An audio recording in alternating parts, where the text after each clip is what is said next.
우리가 살고 있는 세상은 아주 굉장히 단순한 원리에 의해서 움직여집니다.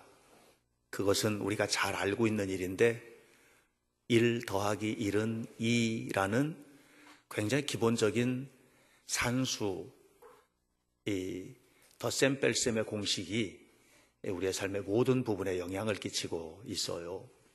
1 더하기 1은 2. 이거를 의심하면 세상을 살 수가 없습니다. 물건을 파고 살 때도 1 더하기 1은 2.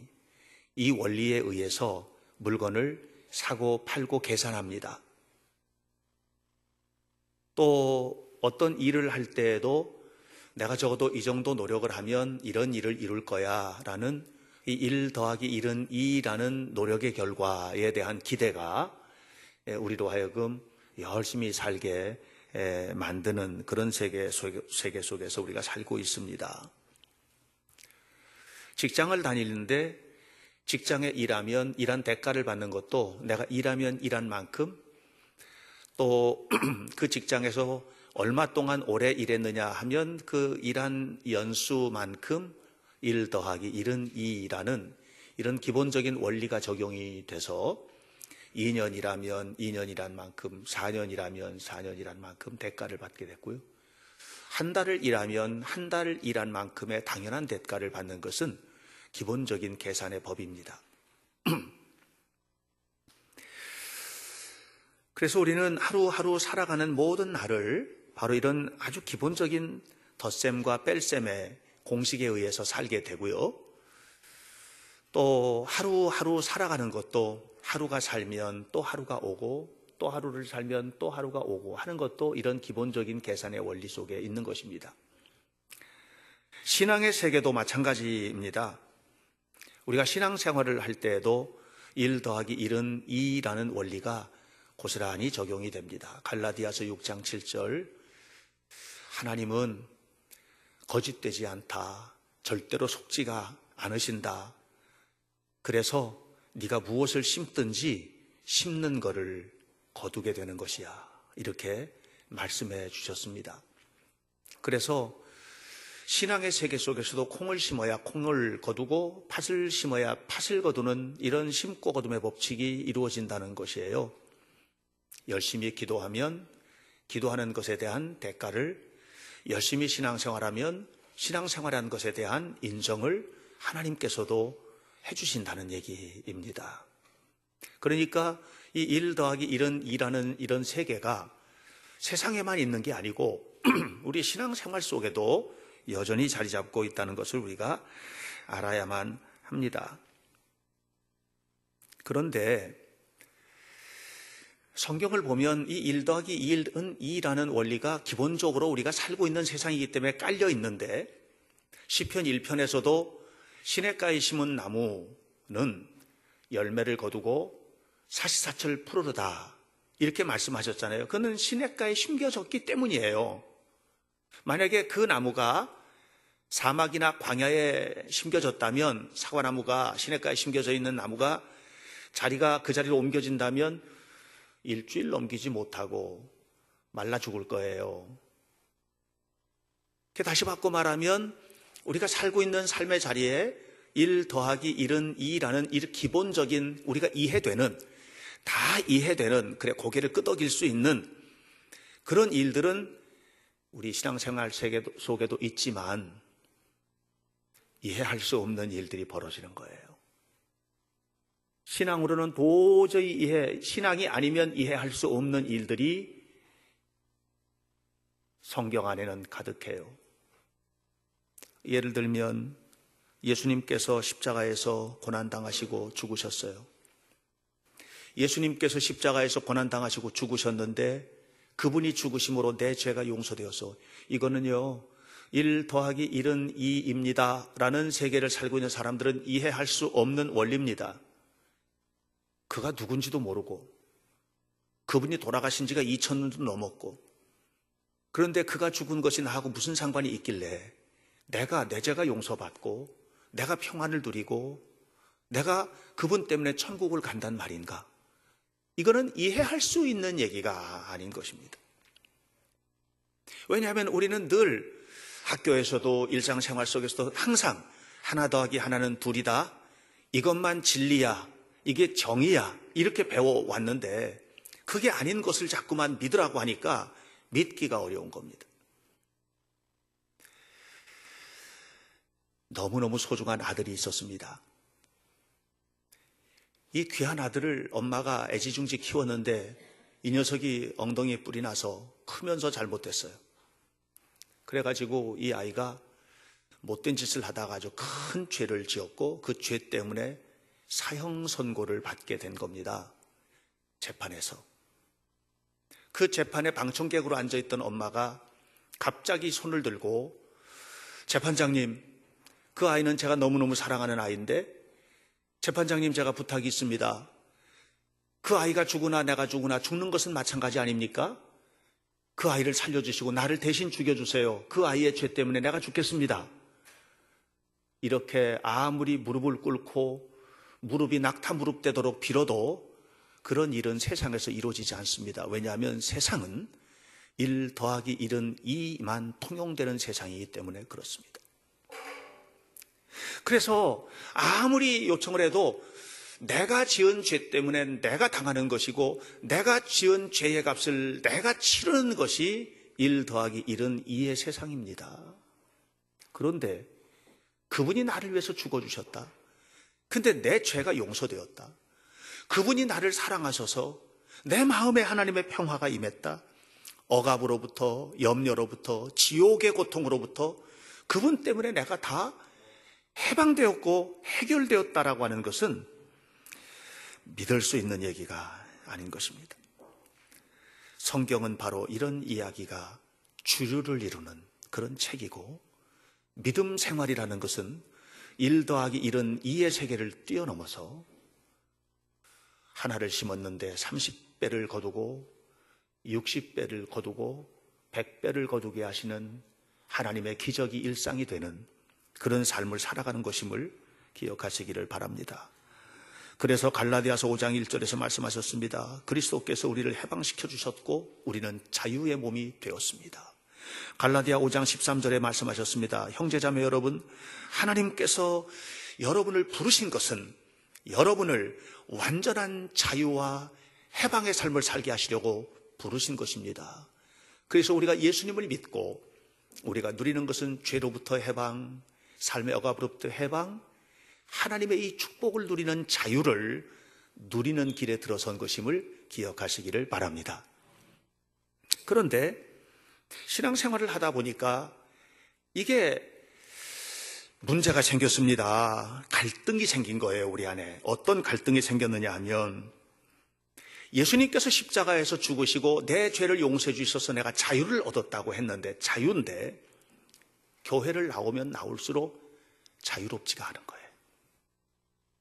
신앙이 깊어지면 깊어질수록 자유롭지가 않은 거예요. 마음대로 미워하지도 못하고 마음대로 나가 놀지도 못하고 마음대로 내 뜻대로 살지도 못하고 그냥 복종하라고 하고 그래서 이게 주님께서는 나에게 자유를 주셨다고 하는데 그런데 이 자유를 잃어버리고 만 거예요. 오늘 성경은 예수님께서 겟세마네 동산에서 기도한 내용이 기록되어 있습니다. 겟세마네 동산에 오르신 예수님은 이렇게 기도하셨습니다. 아버지 뜻에 어긋나지 않는다면, 만약에 이것이 아버지 뜻에 어긋나는 일이 아니라면 십자가를 안 지게 해주세요. 이렇게 기도했습니다. 이건 뭐냐면 좀 자유롭고 싶은 거예요. 좀 억압되지 않고 살고 싶은 거예요. 좀 편하게 할 수 있는 방법은 없겠습니까? 편하게. 이렇게 지금 이야기하는 거거든요. 그런데 주님은 여기서 기도를 멈추지를 않으시고 한 걸음을 더 나가셨어요. 이렇게 말씀하셨어요. 그런데 나의 뜻대로는 안 하겠습니다.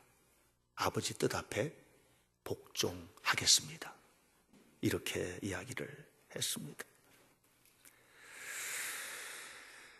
신앙생활이 무엇인지 알면 알수록 바로 이 부분에서 우리는 목구멍에 넘어가다 걸린 가시처럼 걸려지게 되는 것입니다. 마음껏 자유를 누리고 마음껏 행복을 누리고 마음껏 복을 받고 살고 싶은데, 그런데 말씀 앞에 복종하라는 것입니다. 자꾸만 말씀 앞에 복종하는 것이 쉬운 일이 아닌 것이 되는 것입니다. 그래서 자유와 복종 사이에서 우리는 갈등을 겪게 되는 것입니다. 오래전에 중국의 지하교회 지도자, 꽤 유명한 지도자셨습니다. 중국에 갔을 때 함께 만나서 얘기 나누는 중에 그런 얘기하는 것을 제가 들은 적이 있습니다. 우리 위해서 기도할 때 공산당이 무너지고 공산 정권이 무너지고, 그래서 예배를 자유롭게 드리고 마음껏 예배하고 마음껏 모이고 우리가 신앙의 자유를 누리고, 이런 거 위해서 기도해 주지 마십시오. 그런 기도를 하는 분들이 많이 있는 걸 압니다. 그러나 그런 기도를 우리는 원하지 않습니다. 그러면서 이렇게 말했습니다. 어떤 고난과 절망이 다가오고 핍박이 온다 할지라도 이겨낼 수 있는 믿음을 위해서 기도해 주십시오. 이렇게 얘기하는 것을 들었습니다. 예수님이 힘이 없어서 십자가에서 초라하게 죽으신 게 아닙니다. 예수님이 힘이 없어서 십자가에서 그렇게 피 흘리신 것이 아닙니다. 예수님께서 십자가에서 형벌을 당하신 것은 거기서 수많은 천사를 동원해서 그 주변에 있던 로마 군인들 비롯해서 대제사장을 비롯해서 이 사람들을 무너뜨릴 힘이 없었던 것이 아니고 하나님의 뜻이 무엇인지를 너무나 분명하게 알았기 때문입니다. 그래서 하나님의 뜻 때문에 십자가를 지신 것입니다. 이런 사람이 자유를 내려놓고 말씀에 복종하는 삶을 택할 수 있습니다. 하나님의 뜻을 아는 사람, 하나님의 말씀을 아는 사람, 이 사람이 걸어갈 수 있는 길이 자유를 내려놓고 복종하는 길을 걸어가는 것입니다. 그런데 이렇게 말씀에 대한 복종, 하나님 앞에 내가 내 마음대로 할 수 있지만 그렇게 하지 않고 하나님의 말씀 앞에 복종하고 그 말씀을 따라서 살아가는 이 삶을 살아가는 것이 쉬운 일이 아니에요. 이거는 결코 지식으로는 안 됩니다. 머리로 이해하고 내가 알고 있는 성경 구절 몇 구절을 들이대서 할 수 있는 일이 아닙니다.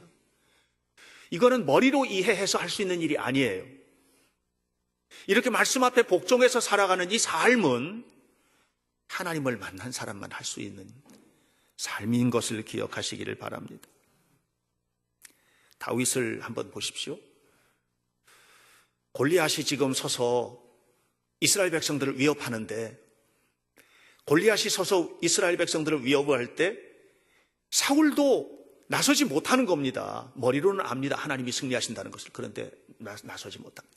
수많은 장수들이 있었지만 아무도 나서지 못합니다. 머리로는 압니다. 하나님이 승리하신다는 것을. 그런데 행동은 못하는 겁니다. 왜냐하면 주님의 이름으로 이겨본 경험이 없기 때문에 그래요. 그런데 다윗은 어려서부터 알았습니다. 사자가 와서 양을 움키고 곰이 와서 양을 움킬 때 주님의 이름으로 그들을 내쫓고 주님의 이름으로 승리했던 경험이 있었거든요. 다시 말하면 날마다 주와 동행했던 삶이 골리앗도 이기게 하는 거예요. 사드락 메삭 아벳느고가 풀무불을 마다하지 않고 풀무불 속에 뛰어들어갔어요. 내가 죽어도 천국 갈 거야? 그렇게 가르쳐 주셨어. 목사님 가르쳐 주셨고 교회에서 어려서부터 주일학교 때서부터 배웠어. 그것이 그들로 하여금 풀무불 속에 뛰어들어간 게 한 게 아니에요. 다니엘이 기도하다가 하루에 3번씩 예루살렘을 향해서 문을 열고 기도하다가 그것이 발견되어서 사자굴 속에 들어가게 된 겁니다. 그렇게 사자굴 속에 들어가는데도 끝까지 기도를 포기하지 않았던 것은 하나님이 이기게 하신다는 것을 어려서부터 너무 잘 배웠기 때문이 아닌 겁니다. 그들이 그렇게 할 수 있었던 이유는 바벨론이라고 하는 이 나라의 포로로 끌려왔지만, 여러분 다니엘서 1장을 보십시오. 어려서부터 그들이 살면서 하나님 앞에 어떻게 살았고 그들이 장성해서 나라의 관리가 되었어도 어떻게 하나님 앞에 하루하루를 살았는지, 그 속에서 하나님을 만나고 만난 하나님이 그들과 동행하고 그런 속에서 어떻게 승리했는지, 이 작은 승리의 경험들이, 주님의 이름으로 이겨냈던 작은 승리의 경험들이 풀무불과 같은 엄청난 어려움도, 사자굴석과 같은 감당할 수 없는 어려움도 이겨내게 한 것입니다. 어떤 한 제자가 스승님에게 물었습니다. 선생님, 사람은 도대체 얼마만한 가치가 있는가요? 이렇게 물었습니다. 그랬더니 선생님께서 제자에게 보석을 하나를 주면서 이 보석이 얼마나 값어치가 있는지 동네 가서 한번 물어보고 오너라 이렇게 물었습니다. 그래서 이 제자가 보석을 한 덩어리를 들고 동네로 내려갔습니다. 과일 가게 들어갔어요. 과일 가게 들어가서 이게 얼마나 가치가 있는 것인가요? 하고 물었습니다. 그랬더니 과일 가게 주인이 이렇게 보더니 사과 2알 드릴게요. 그랬습니다. 그래서 이게 사과 2알 정도 가치가 있는 것이로구나 이렇게 생각을 한 겁니다. 그리고 다니면서 물어보라고 했으니까 이제는 채소 가게에 갔습니다. 가가지고 이 보석이 어느 정도 가치가 있나요? 그러고 물어봤더니 아저씨가 한참을 들여다보시더니 감자 4근 드리겠습니다. 이 보석이 감자 4근 정도 가치가 있구나 이렇게 이제 안 겁니다. 여기저기를 다니다가 나중에는 귀한 보석을 파는 보석방에를 들어갔습니다. 보석방 사람이야 보석을 알아보겠지 하고 들어갔습니다. 그래 들어가서 물어봤습니다. 그랬더니 이 보석방 주인이 한참 동안 그것을 자세히 들여다보더니 이렇게 말했습니다. 이 보석은 돈으로는 값어치를 매길 수 없을 만큼 귀한 것입니다. 이렇게. 제자가 돌아와서 겪은 얘기를 했습니다. 그랬더니 스승께서 이렇게 가르쳐 주셨습니다. 사람의 가치는 얼마나 있느냐 하면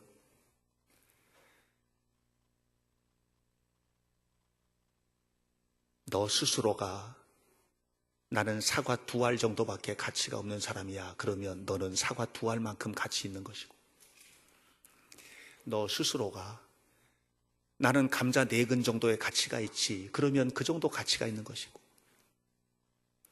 나는 별 볼 일 없는 사람이야. I'm nobody. 나는 아무것도 아닌 사람이야. 나는 초라하고 비천한 사람이야. 그렇게 생각하면 너는 그런 사람이고, 천하보다가 귀하다고 생각하면 너는 그런 사람이 되는 것이다. 여러분, 하나님은 우리를 천하보다도 귀하게 여기십니다. 그래서 그 하나님만이 우리를 가치를 바라봐 주시는 거예요. 세상에 어떤 사람들이 우리를 본다 하더라도 우리의 가치를 절대적으로 평가 내릴 수 없어요. 하나님만이 우리를 아시는 겁니다. 그 하나님께서 우리를 천하보다도 귀하다고 하셨고, 이런 나를 위해서 말할 수 없는 은혜를 베풀어 주기 위해서 우리 위해서 십자가에 죽어주셨고 우리를 구원해 주신 거예요. 이건 1 더하기 1은 2의 세계가 아니에요. 1 더하기 1은 2의 세계는 뭐냐 하면 박사학위가 몇 개입니까? 토플 점수가 몇 점 나왔습니까? 대학은 어디 나오셨죠? 하버드에서 유학하셨습니까? 대단하시군요. 내가 가지고 있는 만큼 평가 내려주고 내가 누리고 있는 만큼 알아주고, 이것이 세상의 세계예요. 그러니까 세상을 살 때는요, 어쩔 수 없이 그 세계 속에서 우리가 살아야 돼요. 노력해야 되고 최선을 다해야 돼요. 그러나 그 세계를 뛰어넘는 하나님의 은혜를 만나면 그걸 능가하는 역사를 이루는 겁니다. 보잘것없는데 위대한 일을 하고, 아무것도 아닌 것 같은데 놀라운 일을 하고, 하나님께서 어떻게 저런 사람을 들어서 저렇게 쓰시지? 좀도둑을 들어서 영국 고아의 아버지로 만들고, 하나님의 큰 영광이 나타나는 현장은 1 더하기 1은 2의 세계 속에서는 이해할 수 없는 일들이 벌어지게 되는 것입니다. 그러므로 여러분, 이것을 깨달은 사람만이 하나님 앞에 엎드리는 거예요. 또 하나님 앞에 진실로 엎드려서 자기 자신을 내려놓은 사람만이 그것을 깨닫는 거예요. 그리고 내가 누릴 수 있는 자유가 정말 크고, 내가 할 수 있는 일이 엄청나게 많고, 내가 결정할 수 있는 일들이 있지만 하나님의 뜻 안에 나를 맡기고 하나님의 뜻 안에 나를 복종시키고 주님의 말씀 앞에 나를 무릎을 꿇혀놓고 그 말씀에 순종하고 살아가게 되는 것입니다. 이런 삶을 알기까지는요, 하루아침에 되는 것이 아닙니다. 어느 날 갑자기 깨달아졌습니까? 아니에요. 어느 날 갑자기 깨달아지기까지 수많은 날들이 필요했어요. 넘어졌고 일어섰고 상처 입었고 힘들었고 좌절했고 그 속에서 또 일어났고 말씀을 듣고 또 일어났고 어느 순간인가 하나님 앞에서 내가 새롭게 되는 경험들을 했고 이런 작은 경험들이 어느 날 역사적인 변혁, 내 삶을 완전히 변화시키는 그 변화로 가는 것입니다. 그러므로 어느 날 갑자기는 없습니다. 여러분들이 지금 아프시다면 그 아픔의 현장도 하나님과 함께 가는 삶의 경험인 것입니다. 그래서 그 아픔을 이겨내기 위해서는 하나님 앞에 서야 되는 것입니다. 여러분들이 지금 놀라운 환희와 기쁨 속에 있다면 그 기쁨도 하나님께서 주신 것입니다. 그리고 이것이 하나님께서 주신 기쁨이라는 것을 알게 될 때 그때 우리는 비로소 그것을 건강하게 누릴 수가 있는 것입니다. 어디에 서 계십니까? 1 더하기 1은 2. 이 세계는 정말 중요한 세계입니다. 그것을 모르면 세상을 살 수가 없기 때문에 그렇습니다. 그래서 이것을 너무 잘 알고 있는 사람들은 열심히 삽니다. 열심히 공부하게 하고 열심히 노력하게 하고 이렇게 합니다. 그렇게 하지 않으면 안 되니까 1 더하기 1은 2라는 이런 기본적인 명제를 최선을 다해서 수행한 사람들이 서울대도 들어가는 것이고 콩쿠르에 입상도 하는 것이고 그런 것입니다. 아무것도 안 했는데 모든 것이 이루어지는 세계는 없습니다. 그러나 예수님은 이렇게 말씀하셨습니다. 바리새인들이 얼마나 열심히 살았는지 그 열심히 사람들을 다 잡아먹어버렸다 그랬습니다. 바리새인들이 열심히 살았는데 열심히 산 그것 때문에 수많은 사람들이 고통을 겪어야만 했어요. 히틀러가 자기 민족 게르만족의 우월주의를 증명해내기 위해서 얼마나 열심히, 그가 열심히 살면 살수록 고통스러워야 했고 그 열심 때문에 세계 제2차 대전이 일어났고 그 열심 때문에 유태인, 집시, 폴란드인, 헝가리인, 러시아인, 장애인 600만 명이 죽어야만 했습니다. 모택동이 중국의 정권을 잡은 다음에 혁명 이데올로기에 열심을 품었습니다. 얼마나 열심을 냈는지 모릅니다. 정말 열심히 노력했습니다. 그 바람에 5,000년 중국의 역사를 전부 다 부셔버리고 말았습니다. 가는 곳마다 다 때려부셨습니다. 공자의 흔적들 다 때려부셨습니다. 맹자의 흔적들 다 때려부셨습니다. 5,000년이라고 하는 역사를 역사 속에서 지워버렸습니다. 그렇게 했습니다. 그게 열심히, 인간의 열심이에요. 여러분, 우리는 때로 열심히 살지만 열심히 사는 것 때문에 열심히 살았는데 그것이 이루어지지 않으면 그 열심 때문에 열심히 산 만큼의 절망을 겪기도 합니다. 열심히 살면 살수록 더 절망이 오는 거예요. 너무 힘들고 너무 고통스럽고 내가 이렇게 살았는데 왜 이런 일이 와야 되는가? 이 절망이 그 속에서 오게 되는 것입니다.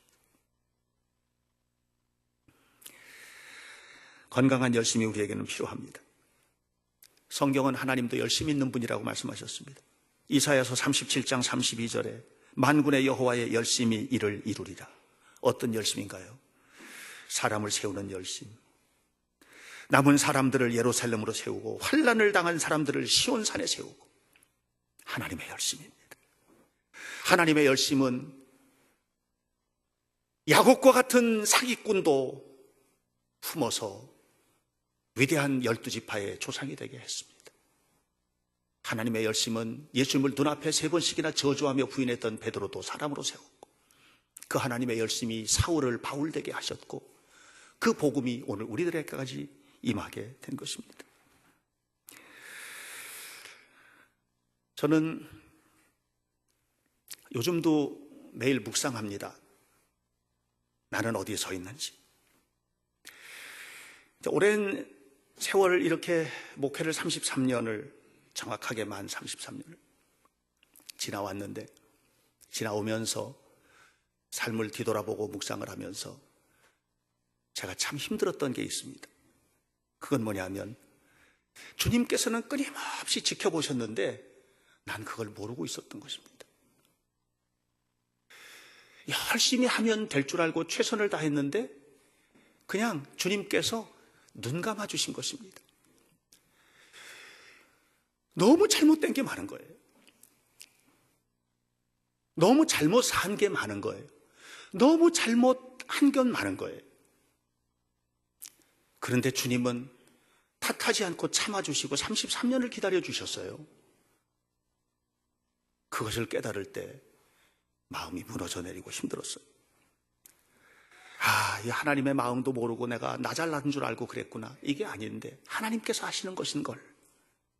모든 것이 다 하나님께서 하신 것인데 하는 그런 마음을 갖게 되는 것입니다. 1 더하기 1은 2라는 세계, 거기는요 힘이 없으면 집니다. 여러분, 틀림없이 힘이 없으면 집니다.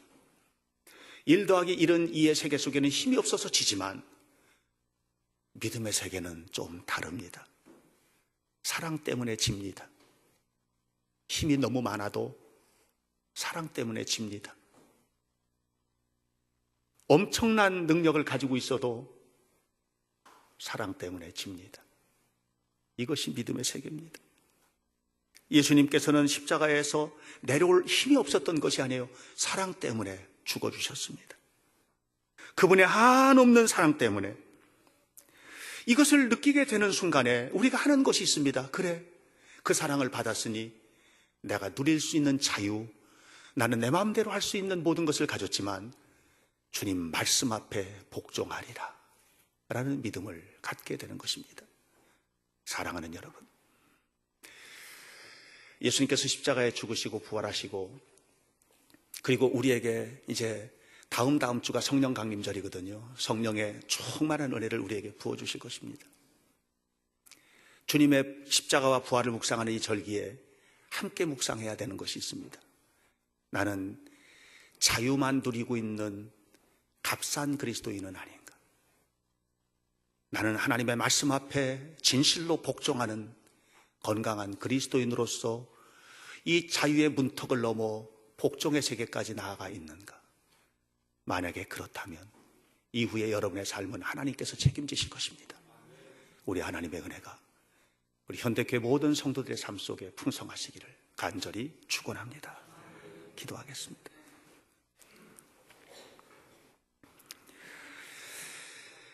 하나님,